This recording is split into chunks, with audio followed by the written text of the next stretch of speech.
win eventually. 하나님께서 오늘 우리에게 주신 말씀은 데살로니가후서 1장 1절부터 5절 말씀입니다. 말씀을 봉독하겠습니다. 바울과 실로아노와 디모데는 하나님 우리 아버지와 주 예수 그리스도 안에 있는 데살로니가인의 교회에 편지하노니 하나님 아버지와 주 예수 그리스도로부터 은혜와 평강이 너희에게 있을지어다.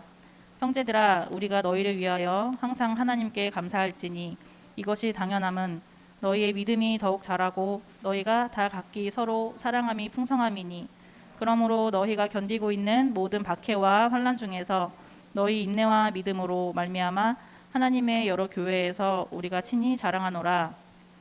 이는 하나님의 공의로운 심판의 표요 너희로 하여금 하나님의 나라에 합당한 자로 여김을 받게 하려 함이니 그 나라를 위하여 너희가 또한 고난을 받느니라. 아멘. 아멘. 자리에 앉으시 기 바랍니다.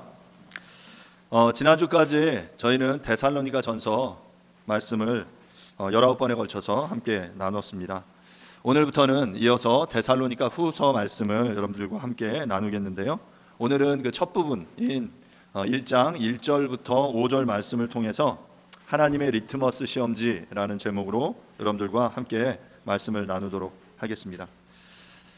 앞서 말씀드린 대로 바울은 2차 전도 여행을 시작하면서 마게도냐로 건너와서 나를 도와라 라는 성령의 음성을 듣고 그 부르심에 순종해서 드로아에서 배를 타고 빌립보라는 성에 들어갑니다.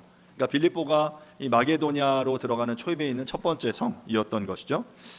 빌립보에서 바울은 그 귀신 들린 여종을 고쳐줍니다. 그러자 그 귀신 들린 여종의 주인이 자신의 그 수익의 근원이 없어졌음을 인해서 이게 화가 나서 이제 바울을 감옥에 가두게 되죠. 바울은 그 빌립보 감옥에서 하나님 앞에 기도하고 하나님께서 성령의 능력으로 그 감옥문을 이렇게 터트리심으로 말미암아 그 감옥에서 나오게 됩니다. 그리고 그 이후에 이 빌립보에서 이제 그는 쫓겨나와서 어디로 향하게 되냐면 그 다음에 들어가게 되는 도시가 바로 데살로니가였습니다. 바울은 가는 곳마다 그 도시에 들어가면 항상 첫 번째로 그 뭐를 했냐면 그의 선교의 루틴은 그 현지의 회당을 찾는 거였어요. 유대인이 회당을 먼저 찾고 만약에 회당이 없다면 사람들이 많이 모이는 그런 하나님을 두려워하는 경건한 그 헬라인들이나 유대인들이 있는 곳을 찾아서 그들에게 말씀을 전했죠. 데살로니가에 회당이 있었고 그 회당에서 바울은 새 안식일 동안 하나님 나라의 복음을 선포했습니다. 뭐 짧다면 짧고 길다면 긴 시간이었겠죠. 새 안식일 동안 복음을 전했고 그것의 결과는 그곳 안에서 그 하나님 나라의 복음의 말씀을 듣고 바울의 일행을 따르겠다라고 한 무리들이 생겨났고 또 그 반대로 바울의 일행을 핍박하고 그의 말씀을 거부하는 그런 무리들이 생겨나게 됐습니다.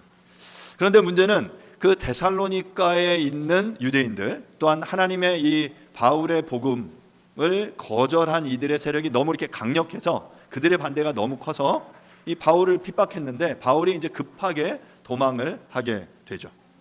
그래서 어디로 도망가냐면 그 다음에 도망간 도시가 베레아이고요. 또한 베레아에서 말씀을 전하다가 그 다음 아테네로 도피를 하게 되고 그리고 나서 아덴에서 다음에 도피한 도시가 어디냐면 고린도라는 도시예요. 그렇게 지금 바울은 가는 곳마다 복음을 전하고 때로는 그 복음을 전하는 과정 속에 생기는 그 고난이 있으면 그것을 때로는 피해서 다음 도시로 이동하곤 했습니다. 그런 의미에서 볼 때 이 데살로니가라는 도시는 바울에게 있어서 굉장히 마음이 가는 교회, 도시였어요. 그러니까 말하자면 마치 이제 아픈 손가락 같은 그런 교회예요. 그가 정말 사랑했고 그곳에서 좀 더 그들을 케어하고 돌보고 말씀을 전하고 싶었지만 그 여러 외부적인 그 상황으로 인해서 그럴 수 없는 교회였죠. 자, 그런데 떠나왔는데 그 데살로니가의 교회 성도들이 박해와 환난 가운데서 인내와 믿음으로 살아가려는 그런 모습의 소식들이 들려오는 거예요. 애틋하죠. 얼마 있지도 못했는데 그들이 막 하나님 나라의 복음을 따라서 자신이 전해준 대로 살아내려고 노력하는 그 모습들이 들리게 되는 거죠. 그 이후에 바울은 여러 차례에 걸쳐서 데살로니가에 가려고 노력했어요. 내가 너희를 가려고 보기를 원한다. 가려고 노력했다. 그런데 현실적으로는 그 길이 다 막혔습니다. 그래서 다음에 바울이 선택한 방법은 자신의 영적인 아들이었던 디모데를 데살로니가로 보내게 된 거죠. 그리고 데살로니가에 가서 데살로니가 교회 상황을 가지고 디모데가 돌아와서 바로 그때 바울은 어디 있었냐면 고린도에 있었어요. 고린도에 돌아와서 이 디모데가 데살로니가 교회의 소식을 디모데에게 전했어요.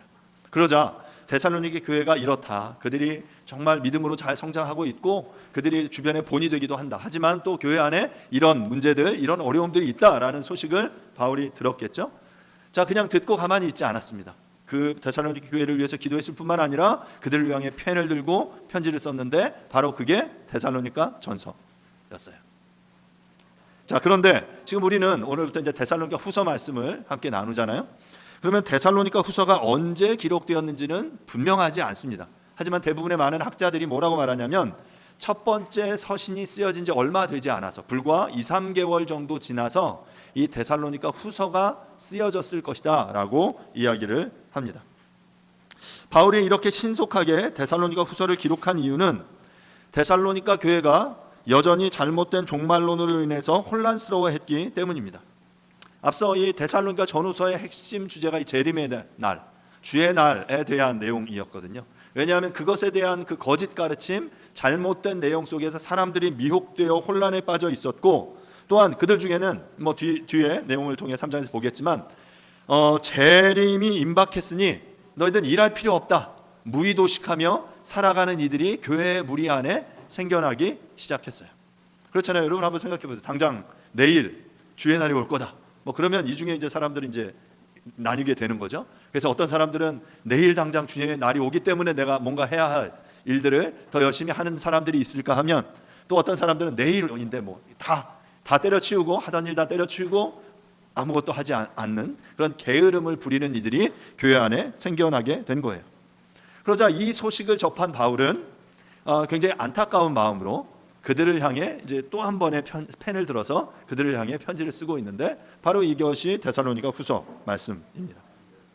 이제 말씀을 함께 좀 보도록 하겠습니다. 1절과 2절 말씀을 제가 다시 한번 읽어보도록 하겠습니다.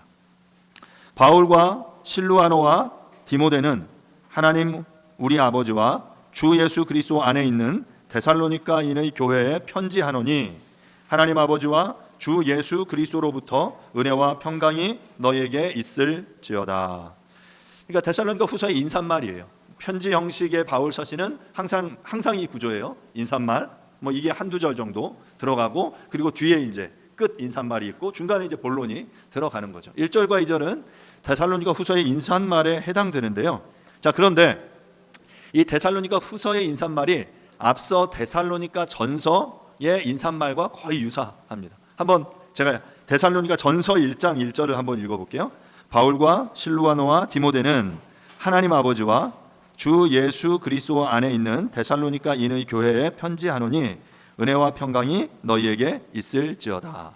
그러니까 지금 앞에 데살로니가 전서에서는 이 후서의 1절, 2절 두 절에 걸쳐서 이루어진 이 내용을 한 절에 이렇게 축약해서 인사를 하고 있죠. 뭐 내용 자체는 크게 차이가 나지 않습니다. 하지만 다시금 이 인사말을 간단하게 좀 살펴보면 인사말의 주요 내용은 발신자가 누구인지, 수신자가 누구인지, 그리고 문안 인사를 하는 것으로 인사말은 아주 기본 패턴이 정해져 있어요. 발신자는 누굽니까? 3명, 바울과 실루아노와 디모데라고 말하고 있어요. 그리고 수신자는 누구냐면, 자, 그 1장 1절에 보면 하나님 우리 아버지와 주 예수 그리스도 안에 있는 데살로니가인의 교회다라고 말해요. 그런데 이제 뭐 앞에 수식어를 다 빼고 나면 수신자는 누구냐면 데살로니가인의 교회예요. 그래서 데살로니가 전서, 데살로니가 후서가 되는 거죠. 사랑하는 여러분, 데살로니가인의 교회는 어디에 있습니까? 데살로니가는 지금의 그리스의 수도인 데살로니키라고 합니다. 데살로니가는 마게도냐의 중심지로, 지리적으로는 그 동서로 에그나시아 도로라는, 그러니까 로마가 만든 이 굉장히 중요한 그 중심 도로의 중심에 위치해 있었고요. 지중해와 그 에게해 연안을 연결하는 굉장히 어떤 뭐 지리적인 또 이렇게 해안 이 항만에 있어서도 중요한 위치를 차지하고 있었어요. 이것이 지리적으로 어디에 해당하는 것의 대답입니다. 그렇다면 다시 한번 묻자. 데살로니가인의 교회는 어디에 있습니까? 오늘 바울은 뭐라고 대답하냐면 그 데살로니가인의 교회가 바로 하나님 우리 아버지와 주 예수 그리스도 안에 있다라고 말하고 있어요. 데살로니가는 데살로니가에 있어요. 그리스의 마게도냐 지역에 있어요, 물리적으로. 하지만 바울은 이 데살로니가인의 교회가 어디에 있다라고 말하고 있냐면 간단하게 하나님과 주 예수 그리스도 안에 있는 교회라고 말하고 있는 거죠.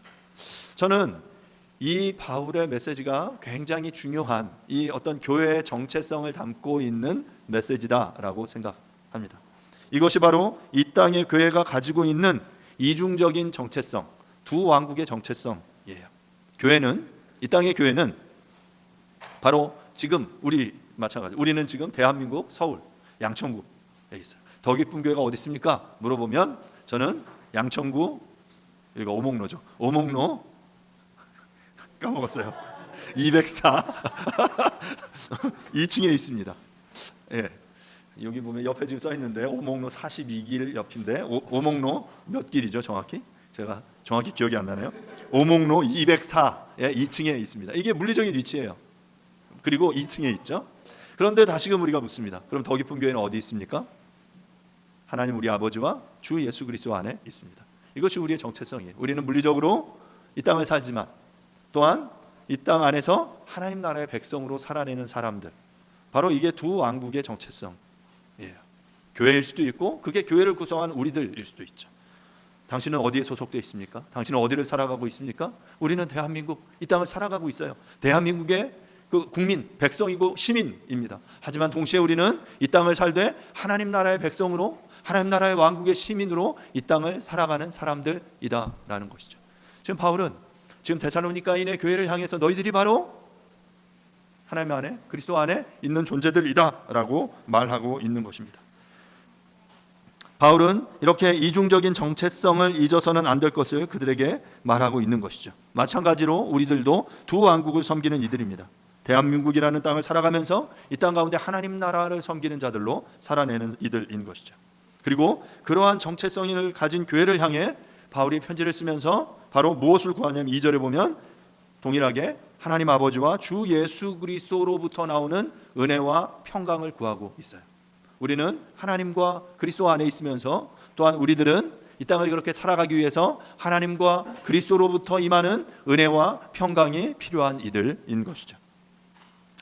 1세기 데살로니가는 로마의 영향력 아래서 평화를 누리고 있었습니다. 지난번 데살로니가 전서의 배경을 설명하면서 데살로니가는 로마의 시민 전쟁에서 승리한 옥타비아누스의 편에 선 대가로 그는 자유도시로의 칭호를 얻게 되었다라고 말씀드렸어요. 그로 인해서 그들은 많은 자치권을 받게 되었는데 자체 주화를 주조할 수 있었고 세금 면제 혜택과 군대 주둔으로부터 자유를 누렸다라고 말씀드렸어요. 이처럼 데살로니가는 로마의 평화, 팍스 로마나의 혜택을 입고 살아가고 있었습니다. 우리가 만약에 이 땅, 이 세상에만 속해 있다면 우리는 이 세상의 성공, 평화만을 추구하면 됩니다. 하지만 앞서 말씀드린 대로 우리는 이 땅의 백성만이 아니라 하나님 나라의 백성으로서의 정체성을 잊어서는 안 되는 것이죠. 그렇기에 지금 바울은 데살로니가 성도들을 향해서 너희들이 로마의 평화만이 아니라 바로 하나님 아버지와 주 예수 그리스도로부터 오는 평화, 그 은혜를 그들을 향해 빌고 있는 것입니다. 말하자면 1세기 데살로니가인들은 로마의 황제를 주 큐리오스라고 부르며 숭배하도록 요청받았습니다. 하지만 지금 바울은 너희가 이 로마의 지배, 로마의 평화 속에 살지만 하지만 너희의 정체성은 하나님 나라의 백성임을 알기에 바로 그리스도를, 예수를 주 큐리오스라고 고백해라라고 말하고 있는 것이죠. 바울은 이렇게 이들을 향해 은혜와 평강, 카리스와 에이레네를 구하고 있습니다. 바울의 인생 말에서 가장 많이 반복되는 단어가 은혜와 평강이라는 표현이에요. 카리스, 에이레네라는 표현인데요. 거듭 여러 번 말씀드렸지만 카리스는 받을 자격이 없는 이들에게 베풀어지는 하나님의 선물, 호의입니다. 하나님의 자녀가 될 자격이 없는 자들이죠. 구원을 받을 자격이 없는 그런 자들인데 하나님이 거저 선물로 베풀어 주셨어요. 받을 자격이 없는 이에게 부어지는 그 하나님의 사랑, 바로 그것이 은혜예요. 평강은 무엇입니까? 에이레네, 구약의 샬롬이라고 말하는데요. 전쟁의 중단, 부재, 완전한 평정의 상태를 의미하는 것인데, 특별히 이 평강은 하나님과 사람 사이, 사람과 사람 사이의 완전한 웰빙, 그 완전한 상태를 의미하는 표현입니다. 그러니까 지금 어찌 보면 이 세상은 죄로 인해서, 아니면 또 아담 이후에, 에덴 이후에 이 땅의 세상은 하나님과 인간 사이에, 인간과 인간 사이에 완전한 이 에이렌의, 이 샬롬의 상태는 부재한 거예요. 무엇 때문에? 죄로 인해 부재해요. 그런데 지금 그 평강을 바울은 구하고 있는 것이죠. 그 평강의 상태가 어떻게 가능합니까? 죄로 인해 죽을 수밖에 없고, 그렇게 깨어진 그 웰빙의 상태가 깨어졌는데, 그 깨어진 관계가 어떻게 회복될 수 있어요? 무엇으로? 바로 은혜로 가능한 거예요. 우리의 어떠한 수고로 이 상태, 하나님과의 관계가 회복되는 것 불가능합니다. 그런데 하나님께서 먼저 오셔서 우리를 향해 내어미시고, 손을 내어미시고 우리를 일으키실 때, 우리의 받을 수 없는, 받을 자격이 없는 자에게 베푸시는 그 하나님의 은혜가 우리 가운데 주어지게 될 때, 우리는 그 은혜로 그것을 선물로 받게 되죠. 그러면 이제 그 하나님과의 상태가 평강의 상태로 이르게 되는 것입니다. 하나님의 은혜를 받고 누리는 이가 내면에 그 얻게 되는, 누리게 되는 이 내적인 평화의 상태가 바로 평강이다라는 거죠. 따라서 하나님의 은혜가 없이는 평강은 불가능합니다. 죄로 인해 하나님과 원수된 우리들에게 진정한 샬롬, 에이레네는 불가능하죠. 사랑하는 여러분, 그러면 여러분들에게 좀 묻고 싶습니다. 여러분, 우리들에게는 은혜와 평강이 있습니까? 주일 아침 예배를 드리시면서 여러분 지금 평강하십니까? 혹시 여러분의 마음에 이 평강의, 평정의 상태를 흔들고 있는 그 어떤 것들이 혹시 우리 가운데 있지 않습니까? 주일 아침이면 그 평소에 안 하던 그 싸움을 하게 되는 경우들이 많습니다. 오늘 아침에도 그러지 않아도 되는데 괜히 나오면서 제가 한결이한테 막 약간 싫은 소리를 했어요. 같이 빨리 나와야 되는데 계속 핸드폰을 붙들고 뭔가를 하고 있는 거죠. 소리를 버럭 지르면서 빨리 안 나가냐고 화를 냈어요. 그리고 나오면서 막 마음이 평강하지가 않은 거예요. 너무 불편한 거죠. 남편과 아내, 부모와 자식 간의 말싸움이나 불편한 관계를 가진 상태로 혹시 나오지는 않으셨습니까? 그것이 샬롬, 평강이 부재한 상태예요. 무언가의 두려움, 걱정, 내 힘을 어찌 할 수 없는 그 어떤 상황 속에서의 그 압도되는 불안감들. 그런데 그 평강이 회복되기 위해서 뭐가 필요합니까? 내가 노력해서 가능한 게 아니에요. 어찌 보면 정말 은혜가 필요한 거죠. 아내가 남편을, 부모가 자식을 있는 모습 그대로 용서하고 사랑하는 것, 어찌 보면 그것이 우리 가정에서 베풀어지는 은혜 아니겠습니까? 마찬가지로 하나님과의 관계에서도 그런 은혜가 필요한 거예요. 그렇게 하나님의 은혜가 부어질 때 우리는 평강이 회복되는 것입니다. 그런 의미에서 우리 모두에게는 은혜와 평강이 필요합니다. 이방의 도시 문화 속에서 하나님을 대적하는 이 시대적인 흐름 속에서 하나님의 백성으로 살아내기 위해서는 더욱더 우리에게 은혜와 평강이 필요합니다. 그러면 누가 이 은혜와 평강을 우리에게 주실 수 있습니까? 전적으로 오직 하나님만이, 오직 주 예수 그리스도만이 그 은혜와 평강을 주실 수 있습니다. 죄로 인해 죽을 수밖에 없었고, 그래서 하나님과의 관계가 깨어져 버린 우리 인간들, 우리에게는 그 어떤 가능성도 없었지만 하나님께서 당신의 아들을 보내심으로 우리에게 은혜를 베풀어 주셨어요. 놀랍지 않습니까? 우리는 십자가 위에서 죽고 부활하심으로 그 휘장을 파하신 주님의 은혜로 말미암아 주님의 은혜의 보좌 앞에 담대히 나아갈 수 있게 되었습니다. 그 은혜의 보좌 앞에서 우리들은 죄로 가득한 이 세상에서 전혀 느껴보지 못한 진정한 평강을 누리게 되는 것입니다. 어거스틴은 그의 저서 참회록에서 이와 관련해서 이렇게 말합니다. 하나님이여, 당신은 당신을 위해 우리를 창조하셨으므로 우리가 당신 안에서 안식을 얻기 전까지는 결코 평안할 수 없었습니다 라고 고백했습니다. 바울은 이와 같은 은혜와 평강이 데살로니가 교인들에게 있기를 기원하면서 데살로니가 전서와 동일한 문안 인사로 이 후서를 시작하고 있는 것입니다. 사랑하는 여러분, 우리 모두에게 하나님 우리 아버지와 주 예수 그리스도로부터 임하는 은혜와 평강이 있기를 간절히 바랍니다. 이어서 3절과 4절은 데살로니가 성도들을 위한 바울의 감사와 자랑입니다. 3절과 4절 제가 다시 한번 읽어보겠습니다. 형제들아, 우리가 너희를 위하여 항상 하나님께 감사할지니 이것이 당연함은 너희의 믿음이 더욱 자라고 너희가 다 각기 서로 사랑함이 풍성함이니 그러므로 너희가 견디고 있는 모든 박해와 환난 중에서 너희 인내와 믿음으로 말미암아 하나님의 여러 교회에서 우리가 친히 자랑하노라. 3절을 보면 바울 일행은 데살로니가 성도들을 위해서 하나님께 감사한다라고 말하고 있어요. 지금 어린 이 신생교회, 개척교회, 도시 안에 작은 이 교회를 향해서 바울이 내가 너희를 향해 감사한다. 데살로니가 전서와 비슷하죠. 너희가 너희를 위해서 감사한다라고 말하고 있는데 그 감사의 이유가 무엇이냐면 너희의 믿음이 더욱 자라고 너희가 다 각기 서로 사랑함이 풍성했기 때문이다라고 말하고 있습니다.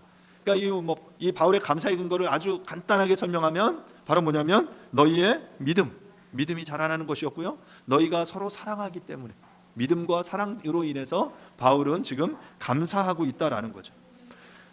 이 부분을 아주 단순하게 설명하면 여러분 믿음이 더욱 자란다라고 하는데 믿음은 하나님과의 수직적인 관계라면 사랑은 이 믿음을 가진 이들의 수평적인 관계예요. 그렇지 않습니까?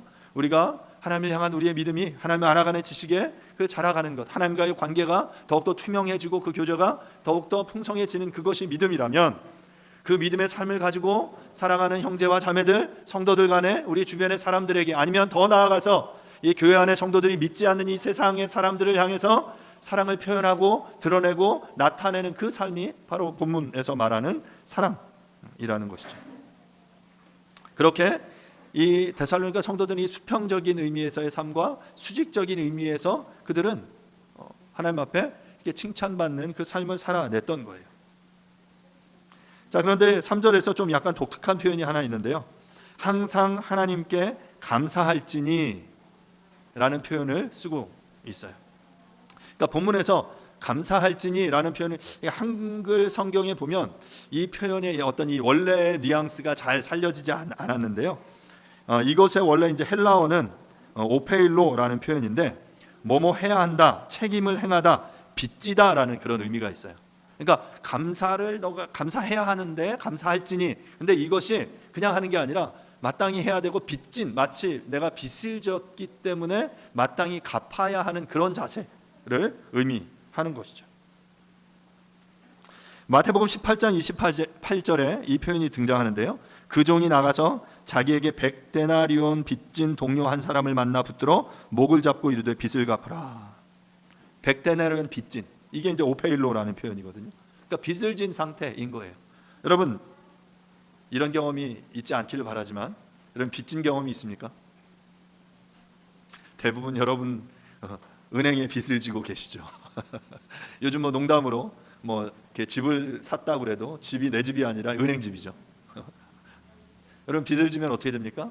그 빚을 진 대상에게 우리가 이렇게 부담감을 가지고 그 빚을 갚아야 하는 책임이 우리에게 있는 거예요.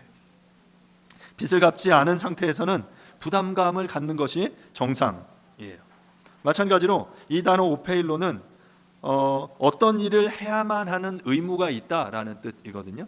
이 감사할지니 이 표현은 데살로니가 후서 2장 13절에도 동일하게 또 한 번 사용되는데요. 자신이 데살로니가 성도들을 향해 하나님께 항상 감사해야만 한다, 마치 이 감사를 빚지고 있다라는 표현, 마음 자세가 바울의 이 표현인 거예요. 이 빚은 누구에 대한 빚입니까? 1차적으로는 데살로니가 성도들이라고 볼 수 있지만 이 본문을 잘 보면 바로 하나님에 대한 빚이에요. 데살로니가 성도들이 신앙이 박해와 환난 가운데 더욱 자라고 그들의 사랑이 더욱더 풍성함을 가능하게 한 분이 바로 하나님이시기 때문에 바울은 내가 하나님께 감사하는 것은 너무나 당연한 일이다 라고 말하고 있는 것이죠. 농부가 포도 열매로 인해서 감사하는 것 너무나 당연합니다. 농부가 열심히 노력해서 열매를 얻는 것이 당연해 보이지만 만약에 이 풍성한 결실로 인해서 이것이 모두 다 내 능력과 내 수고와 그 나의 노력 때문이다라고 농부가 자랑한다면 우리는 이것이 어리석은 것이다라고 생각하게 됩니다. 우리는 잘 알고 있습니다. 이 아름다운 결실의 배후에는 하나님께서 계십니다. 하나님께서 햇살을, 비를 적절하게 내리지 않으시면 불가능한 것을 알기에 우리는 겸손하게 하나님께 감사드리는 것이죠. 제가 토요일마다 신정교 밑에 안양천 옆에서 운동을 해요. 신정교 바로 옆에 보면 그 저희가 원래 차던 축구장에 양천구에서 잔디구장을 만들었습니다. 아주 엄청난 돈을 들여서 엄청난 공사 기간 동안 잔디구장을 딱 지었어요. 야, 6월 30일까지가 공사 기간이었거든요. 그래서 야, 이제 저기서 이제 차게 되는구나 딱 했는데 어떤 일이 벌어졌는지 아십니까? 갑자기 장마가 왔죠. 안양천이 넘쳤습니다.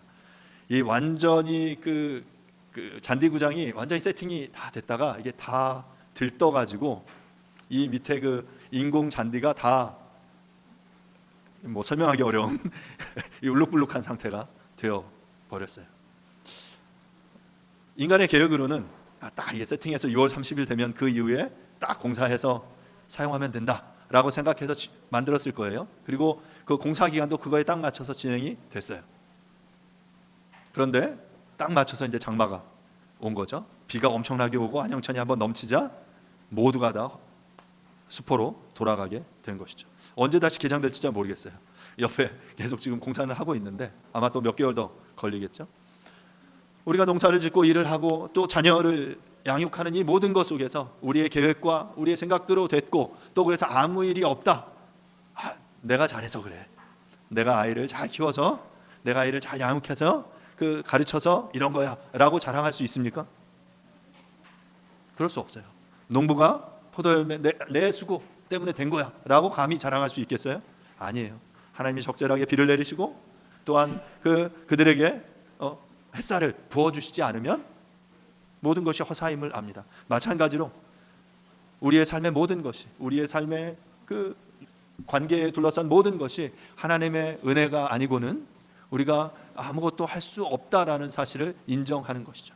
이게 바로 하나님 앞에 감사하는 우리의 자세예요. 왜냐하면 이것이 나의 수고와 나의 어떠함 때문에 이루어지는 것이 아니라 바로 하나님이 그 일들을 이루셔야만 한다라는 사실을 알기 때문이죠.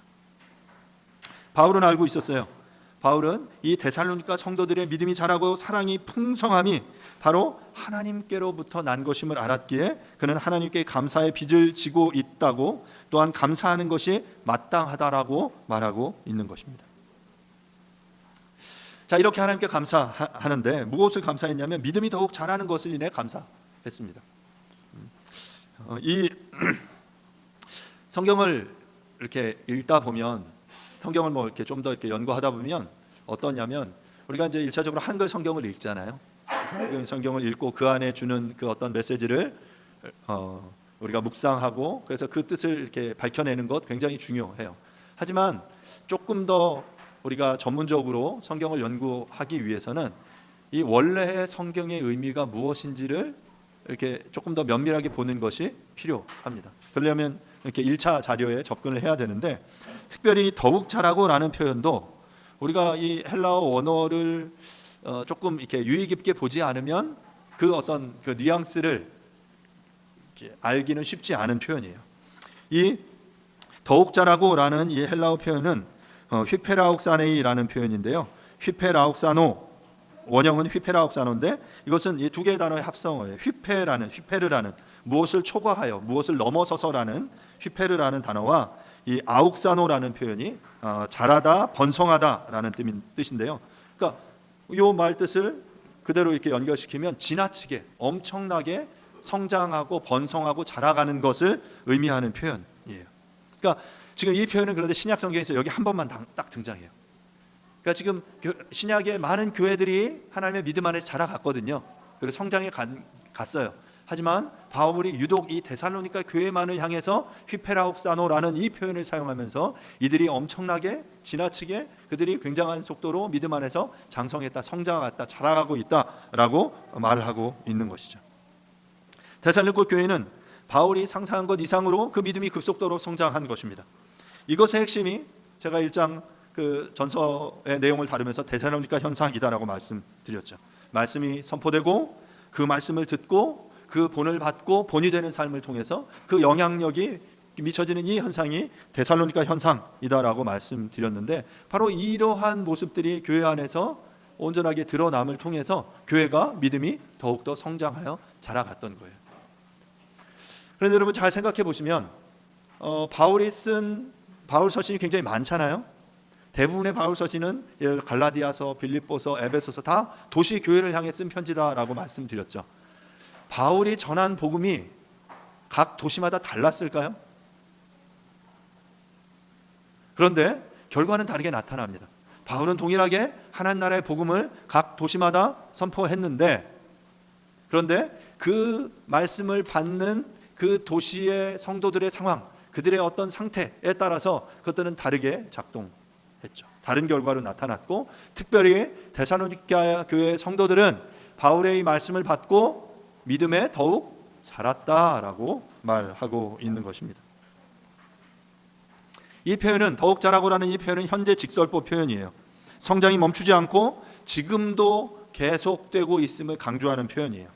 이 표현을 ESV는 is growing abundantly라고 번역하고 있고요. NIV는 is growing more and more라고 번역하고 있어요. 그러니까 우리가 영어 시간에 비동사에 ing가 붙으면 현재 진행이잖아요. 계속해서 진행되는데 그것이 more and more, 계속해서, 아니면 abundantly, 풍성하게, 그들이 계속해서 그렇게 엄청나게 자라가고 있다라고 말하고 있는 것이죠. 멈추지 않고 지속적으로 성장하는 믿음, 이것이야말로 하나님이 기뻐하실 일이며 또한 목회자에게 있어서 가장 감사할 일입니다. 사랑하는 여러분, 우리의 믿음이 이렇게 더욱 자랄 수 있기를 간절히 바랍니다. 이어서 4절에 그 박해와 환난 중에서 그 인내와 믿음으로 견뎌내고 있는 그 데살로니가 교회를 향해 친히 자랑하고 있습니다. 3절이 데살로니가 성도들의 믿음과 사랑에 대한 감사라면, 4절은 박해와 환난 중에 인내와 믿음으로 인해 여러 교회 앞에서 이를 자랑하는 내용인데요. 바울은 앞서 데살로니가 전서 1장 6절에도 비슷하게 고백한 바 있습니다. 또 너희는 많은 환난 가운데서 성령의 기쁨으로 말씀을 받아 우리와 주를 본받은 자가 되었으니. 그러니까 바울은 데살로니가 교회 성도들이 많은 환난 가운데서 성령의 기쁨으로 말씀을 받아서 우리와 주를 본받은 자 된 것을 인해 자랑했습니다. 실제로 데살로니가 교회는 동족들의 박해와 거짓 교사들의 미혹, 그리고 종말에 대한 잘못된 가르침들로 인해서 여러 어려움들이 앞서 있었습니다. 그런데 불과 2-3개월이 지난 후에 여전히 데살로니가 교회 안에 이 박해와 환난과 이 어려움들이 있었고요. 어찌 보면 더욱더 커졌던 것 같아요. 그래서 지금 바울이 이것을 향해 그들에게 편지를 다시금 쓰고 있는 거죠. 너희가 견디고 있는 모든 박해와 환난 중에서 라는 표현을 쓰는데요. 그러니까 동일한 표현을 지금 박해와 환난, 같은 의미잖아요. 근데 같은 이 비슷한 표현을 반복하는 건 이건 강조하는 표현인데요. 본문의 박해라는 표현은 디오그모이스라는 표현인데, 이것의 원형인 디오그모스라는 표현은 원래 사냥개가 사냥감을 뒤쫓는 모습에서 유래된 표현입니다. 사냥개가 표적을 놓치지 않기 위해서 필사적으로 집요하게 쫓아가는 것처럼 마치 적대자들이 신자들을, 믿는 이들을 괴롭히거나 체계적으로 추적하는 것, 특히 종교를 파괴하거나 신앙을 포기하도록 집요하게 강요하는 행위, 바로 이것이 박해였어요. 집요하게 믿는 자들을 방해하는 이 행위. 이전의 상황과 다를 바 없이 계속해서 이러한 박해가 데살로니가 교회 안에 있었어요. 동족들이 그들을 위협했고 신앙을 포기할 것을 종용했습니다. 이어서 환란이라고 번역된 들립세신, 원형은 들립시스라는 표현인데요. 이건 뭐냐면 포도즙 틀로 포도를 압착하는 그러한 표현이 이 들립세신이라는 표현이에요. 그러니까 부서질 정도로의 압박을 의미하는 것이죠. 마치 자신들이 포도즙 틀 안에서 우겨쌈을 당하고 있는 것과 같다라는 그러한 표현이 바로 이 박해와 환란이라는 표현입니다. 이렇게 두 가지의 비슷한 의미의 표현을 계속해서 반복하면서 데살로니가 성도들이 받고 있는 고난이 얼마나 큰 것인지 강조하고 있는 거죠. 그런데 여러분 생각해 보세요. 이 박해와 환란을 당한 그들이 인내와 믿음으로 서 있는 그것을 인해서 바울이 그들을 자랑하고 있는데, 어찌 보면 바울은 그 누구보다 이 박해와 환란을 많이 받은 사도입니다. 누구보다 그 아픔을 잘 알고 있었어요. 그의 전도 사역이 바로 이 박해와 환란으로 점철되어 있었기 때문에 그들은 그 바울은 이 데살로니가 성도들이 그러니까 인내와 그 믿음과 사랑 안에서 나를 본받는 것뿐만 아니라 이 박해와 환난이라는 것마저도 자신을 본받아서 그렇게 고난 당하면서 믿음을 지켜나는 그 모습으로 인해서 자랑하는 거죠. 왜냐하면 그들이 겪게 될 그리고 겪고 있는 박해와 환난이 얼마나 힘든 것인지 바울은 알고 있었기 때문이에요. 사랑하는 여러분, 이것이 데살로니가 현상의 핵심입니다. 데살로니가 교회의 성장의 핵심이에요. 바울을 본받고 주를 본받는 삶, 주님이 십자가에 고난당하셨고 바울이 이 복음을 위해서 고난당하는 삶을 살았고, 데살로니가 교회는 마찬가지로 자신들이 말씀을 따라 이 고난받고 박해당하고 환난당하는 이것들을 그들이 주저하거나 피하지 않았습니다. 인내와 믿음으로 그것들을 살아낸 것이죠. 바울은 고린도후서 6장 4절부터 5절에서 이렇게 말했어요. 오직 모든 일에 하나님의 일꾼으로 자천하여 많이 견디는 것과 환난과 궁핍과 고난과 매맞음과 갇힘과 난동과 수고로움과 자지 못함과 먹지 못함 가운데도, 또한 고린도후서 11장 23절부터 27절은 또한 이렇게 고백합니다. 그들이 그리스도의 일꾼이냐 정신없는 말을 하거니와 나는 더욱 그러하도다. 내가 수고를 넘치도록 하고 옥에 갇히기도 더 많이 하고 매도 수없이 맞고 여러 번 죽을 뻔하였으니 유대인들에게 40에서 하나 감한매를 5번이나 맞았으며 3번 태장으로 맞고 1번 돌로 맞고 3번 파선하고 일주야를 깊은 바다에서 지냈으며 여러 번 여행하면서 강의 위험과 강도의 위험과 동족의 위험과 이방인의 위험과 시내의 위험과 광야의 위험과 바다의 위험과 거짓 형제 중의 위험을 당하고 또 수고하며 애쓰고 여러 번 자지 못하고 줄이며 목마르고 여러 번 굶고 춥고 헐벗었노라. 이것이 바울의 고백이에요. 내가 주를 위해서, 하나님 나라의 복음을 위해서, 그 하나님 나라의 합당한 자로, 그 사도로 하나님의 부르신 일꾼으로 살아내기 위해서 내 삶 가운데 내 육체에 이 고난을 이렇게 채웠다. 그런 바울이 지금 이 데살로니가 교회를 향해 너희가 그 박해와 환난 가운데 그들의 믿음을 지켜내는 것을 인해 너무 기뻐하면서 너무 감사하면서 그들을 자랑하고 있는 거죠. 사랑하는 여러분,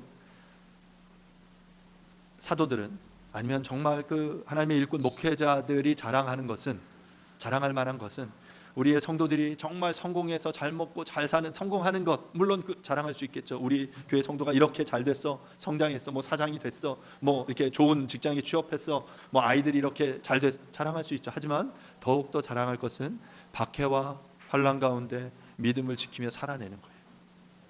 너무 어려운데, 너무 힘든데 그 박해 속에서, 우겨쌈을 당하는 그 속에서 포도즙 틀에 짓눌려져서 마치 그 포도즙이 흘러나오면서 피 흘리는 그 삶 가운데도 하나님을 부인하지 않고 믿음 안에 견고하게 서 있는, 인내하며 서 있는 그것으로 인해 자랑하는 거죠. 우리 교회 성도들을 이렇게 하나님을 섬기고 있어, 하나님을 예배하고 있어, 인내하고 있어. 바울은 데살로니가 교회 성도들의 인내와 믿음으로 말미암아 자랑합니다. 그들이 박해받고 삶에 안 좋은 일이 많다, 그걸 자랑하는 게 아니에요. 그 박해와 환난을 당하지만 그 속에서 인내와 믿음으로 온전히 서 있는 그것을 인해 자랑하고 있는 거죠. 제가 지난번에 인내에 대한 단어에 대한 설명을 했습니다. 인내는 휘페모네라는 단어인데, 휘포는 뭐뭐 아래, 그리고 그 메노는 머물러 있다, 아래에 머물러 있는 것, 바로 이것이 인내예요. 문자적으로 무겁게 내리누르는 무거운 짐이나 고통 아래서 굳건하게 머물러 견디는 것을 의미합니다. 본문의 의미는 마지못해 그렇게 한다는 수동적인 의미가 아니라 적극적이고 능동적인 태도로 그것들을 견딘다라는 것이 바로 이 성경에서 말하는 인내예요. 사랑하는 여러분, 우리들 중 누구도 박해와 환난을 서로 받기 위해서 노력하지 않습니다. 하지만 하나님 나라의 합당한 자로 여기심을 받기 위해서 우리는 인내해야 합니다. 그 고통을 알지만, 그 무게를 알지만 억지로가 아니라 기꺼이 그 자리에 굳건하게 머물러 견디겠다라는 그 자세가 인내예요. 사랑하는 여러분, 우리들에게 박해와 환난이 없기를 바라요. 그렇게 기도합니다. 하지만 더욱더 기도하는 것은 박해와 환난, 어려움이 있더라도 믿음을 지키며 하나님 나라의 그 합당한 자로 여기심을 얻기 위해 그 자리를 굳건하게 지켜내는 거죠. 그 자리에 머물러 있는 거예요. 여러분, 우리는 회피하지 않습니다. 바울은 지금 그 인내와 믿음으로 인해 자랑하고 있는 것입니다. 이처럼 믿음은 박해와 환난 가운데서 인내를 통해 더욱 빛을 발하게 됩니다. 박해와 환난 가운데 변치 않는 인내하는 믿음을 보여줄 때 그것이 진정한 믿음이며 자랑할 만한 믿음인 것입니다. 이처럼 데살로니가 성도들은 자랑할 만한 인내와 믿음을 소유한 이들이었어요. 이제 마지막 5절입니다. 이는 하나님의 공의로운 심판의 표요 너희로 하여금 하나님 나라에 합당한 자로 여기심을 받게 하려 함이니 그 나라를 위하여 너희가 또한 고난을 받느니라. 5절의 이는, 이것은 4절의 내용을 받는 거죠. 모든 박해와 환난 중에서 나타난 데살로니가 성도들의 인내와 믿음은 하나님의 공의로운 심판의 표다라고 말하고 있는 거예요. 본문에 이 표라고 번역된 이 표현은 증거라는 뜻으로 진실이 규명되거나 반증되는 것으로 추정되는 모든 사실 문제를 규명하는 수단을 의미해요. 이것이 정말 하나님 나라의 백성으로서의 표다. 이것이 하나님의 공의로운 심판의 표다라고 말하는 거예요. 제가 오늘 설교 제목을 하나님의 리트머스 시험지다라고 정했거든요. 이 부분을 설명하기 위해서였어요. 과학 시간에 이 물질이 산성인지 염기성인지 알기 위해서 과학 시간에 어떻게 합니까? 여기 아마 최근에 배운 학생들이 있을 텐데 리트머스 시험지를 사용합니다. 뭐 이것 외에 뭐 페놀프탈렌 용액이라는 것도 있고요. 그 외에 그 뭐 다른 여러 물질들이 있는데 일반적으로 사용되는 게 리트머스 시험지예요. 저는 이걸 산불염록이라고 외웠습니다.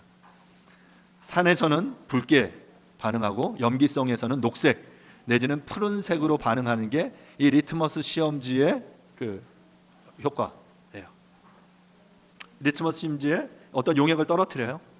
그러면 이 리트머스 시험지가 이제 색깔이 두 종류가 있는데 그것이 산성이면 그것이 푸른색 붉게 변해요. 반대로 염기성이면 떨어뜨리면 그것이 푸르게 변해요. 그러면 이게 산성이구나, 뭐 변하지 않으면 중성이구나, 아니면 이것이 염기성이구나라는 것을 우리는 알게 되는 거죠. 사랑하는 여러분, 하나님께서는 우리를 공의로 심판하세요. 그래서 여러 심판이 뭐예요? 테스트하는 거거든요. 야, 너가 하나님 나라에 합당한 자인지 아닌지, 정말 하나님 나라, 하나님 나라의 그 나라를 위해서 영광스럽게 정말 그 삶을 살아내고 있는지 아닌지 우리가 테스트를 해야 될 거 아니에요. 평소에 일상적인 삶 속에서 나의 신앙이 어떠한지는 잘 드러나지 않습니다. 그냥 다 좋은 것 같아요. 이렇게 예배 드리시면 여기 계신 분들 한번 보세요. 옆에 계신 분들 막 믿음이 너무 좋아 보여요. 막 열심히 기도하시고 찬양할 때 막 열심히 하시기도 하고, 때로는 반대로 어떤 사람들은 되게 믿음이 없어 보여요. 예배 시간에 막 졸고 있고 찬양할 때 딴짓하고 있고 이러면 저 사람 믿음이 별로네 라고 생각할지 모릅니다. 하지만 여러분, 그냥 그렇게 그건 겉모습으로 드러난 거예요. 그것으로 정말 이 사람의 어떤 신앙이 어떠한지를 우리는 명확하게 알 수 없어요. 어떻게 알 수 있어요? 이 리트머스 시험지를 통과해야죠. 떨어뜨려 봐야죠. 그래서 정말 이 사람이 어떻게 반응하는지. 그런데 사랑하는 여러분, 우리의 신앙, 우리가 하나님 나라의 백성으로서 합당한지 아닌지 이것들을 알 수 있는 이 리트머스 시험지가 뭐라고요? 고난이에요. 고난. 박해와 환난을 통과하면서 우리의 삶의 고난을 통과하는 과정 속에서 하나님께서는 이것을 통해 이 사람이 어떠한지를 평가하고 보시게 되는 거죠. 하나님은 공의로 우리를 심판하십니다. 그 공의의 심판이 리트머스 시험지가 바로 박해와 환난, 고난입니다. 그리고 우리는 그 고난을 그 나라를 위해서 받습니다. 사랑하는 여러분, 나의 잘못, 나의 어리석음 때문에 받는 고난이 아니라 정말 그 나라를 위해서 고난을 받는, 또 더 나아가 그 나라를 위해서 고난을 자청하는 저와 여러분들이 될 수 있기를 간절히 바랍니다. 하나님께서 우리 성도들에게 고난을 허락하신 목적은 하나님 나라에 합당한 자로 여김을 받게 하기 위해서입니다. 다른 말로 성도들은 복음으로 인하여 당하는 박해와 환난 가운데서 인내하고 믿음을 지킴으로 인해 하나님 나라에 합당한 자로 여김을 받도록 부르심을 받은 존재들이다라는 것입니다. 따라서 고난은 하나님의 무관심이 아니라 하나님의 백성이라는 증거가 되는 것입니다. 또한 이 고난을 능히 감당할 힘을 주시는 분도 바로 하나님이십니다. 성도가 고난을 인내와 믿음으로 감당할 수 있는 것은 놀라운 구원의 은혜, 하나님 나라의 영광을 알고 이를 소망하기 때문입니다. 말씀을 마무리하겠습니다. 데살로니가 교회는 바울의 2차 전대 여행 초반에 이방 도시 가운데 세워진 개척 교회였지만 그들의 믿음의 성장이 굉장히 빠른 교회였습니다. 바울은 이 데살로니가인의 교회가 데살로니가에 속해 있지만 하나님과 주 예수 그리스도 안에 있음을 강조하면서 우리에게도 이러한 두 왕국의 정체성을 가지고 살라고 요청하고 있습니다. 바울은 박해와 환난 중에서 인내와 믿음으로 말미암아 하나님의 공의로운 심판의 표를 보이는 그들로 인해 감사하면서 그들을 자랑합니다. 왜냐하면 우리들이 하나님 나라의 백성으로 이 땅을 살려면 마땅히 고난을 받을 것이고 그 고난을 통해서 하나님 나라의 백성임이 증명되고 하나님 나라가 확장되어 갈 것을 알기 때문입니다. 사랑하는 여러분,